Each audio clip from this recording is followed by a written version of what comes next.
Well, hey, welcome back to Front Room Theology. It is good to be back. I'm back in the chair, but we're still on Zoom. Had some exposures and stuff. So glad to be with you again, even if we're all still apart and doing this online.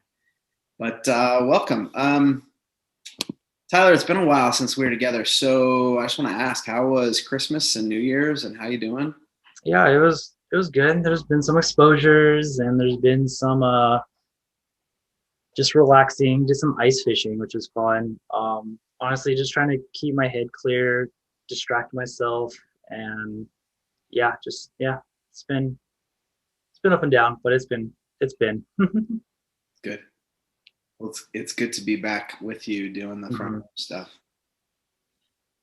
Um, I just wanted to pick up. We've been in the middle of a series on the gospel for a while now, looking at what the gospel is. Can you just kind of review, big overview, what we've talked about in this series and what is the gospel? Yeah, so we got through the actual like gospel accounts, and but we started by looking at the Old Testament, specifically in some of the passages in Isaiah. We saw just some of these major themes of like kingdom, victory, especially in Isaiah. And then we get to the New Testament that really carries over like the kingdom aspect in Matthew, the victory aspect in Mark. Um, and then we find in Luke is heavy on the social implications. And then also in Isaiah is a lot about the presence, like God's going to come himself. And John really emphasizes that Yeah. with, like the word was God, in the beginning was the word. So those four themes are really there: kingdom, victory, social implications, and God's presence. Mm-hmm. And we see that in the Old Testament prophecies, in the writings, and we see it in the four gospel accounts as well.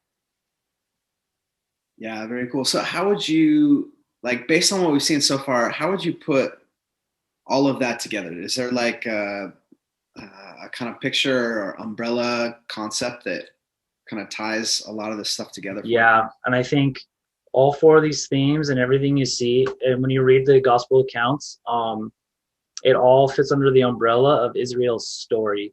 Mm. You can't have the gospel or the New Testament for that matter without the Old Testament. Yeah. Like everything starts in Genesis 1 and is leading towards the last chapter of Revelation.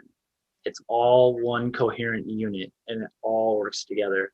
And the gospel is no different. It's the gospel, and specifically Jesus, is the continuation and ultimately the fulfillment of Israel's story.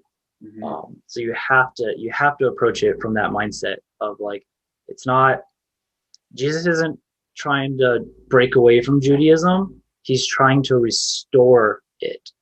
He's not trying to break away from Israel. He's trying to restore it to where they were meant to be. And Jesus as the fulfillment, what it means is that he was the one true Israelite, meaning he lived the way Israel was supposed to live, which wasn't just a life of like perfect morals or perfect righteousness or holiness. If you really go back and read the gospel accounts, it's very much a life of service, Mm-hmm. and like, and not, service to his followers, service to the sinners around, service to to just everyone, like non-Jewish people. And it's out of that we continue Israel's story as like you could call it the new covenant, but to me it's the renewed covenant, and it's like we're restored to the right path, and it's following Jesus in that life of service that we become we become the way Israel was supposed to live, which was to serve the nations, be a blessing to all nations. So that is really important. Like you cannot break away from the story of Israel, Yeah. with and get to Jesus. It reminds me, like, I've heard people use the term, and I like the term, like, Jesus was the one true human, same way he was Yeah, the true Israelite. yeah, He shows us what that's supposed to look like. And yeah. And you can, like, from Israel, you can get back to like the very beginning of Genesis 1. The blessing of mankind to be stewards, like this, to rule, basically to rule the world, but under God, under the way God intended. Yeah, to not only be to not only be the true Israelite, but to be the true human means to like live for that purpose of like God's ambassadors to the world and to his creation. So yeah, true human is very much, I like that too, because Cool. it goes back even all the way to Genesis 1. Cool. Well, that's great. I love where we've been, and excited about where we're going. So what's next? What do we got coming up? We just want to do 2 quick videos, just to take a look at Paul, since the majority of I'd say the majority of the New Testament's written by Paul. About a quarter of it's written by Luke, but I think after that, but I think Paul's written the most. And so Paul is obviously one of the biggest influences of Christian thinking. And so we're going to look at Paul, and so we're going to do 2 videos, because even though the Greek word euangelion is used a ton by Paul, he only really ever describes what he means in 2 places, and that's in Romans chapter 1 and in 1 Corinthians chapter 15.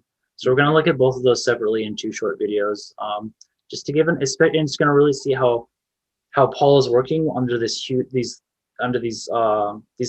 under this big umbrella theme of Israel's story. Like, he never leaves Israel's story. Yeah, that's awesome. Well, I look forward to kind of picking that up and seeing how Paul connects with what we've already talked about, and how it all fits together. So that'll be great. So next video, we'll look at Romans 1, and then the video after that, we'll look at 1 Corinthians 15, just to look at how this gospel that Jesus is Lord gets picked up and developed by Paul. Very cool. I'm going to leave you with scripture, because that's where we want to focus. So Luke chapter 4, starting in verse 18, and we've read this before, but this is such a key passage to understanding who Jesus understands himself to be. So Jesus' words to us.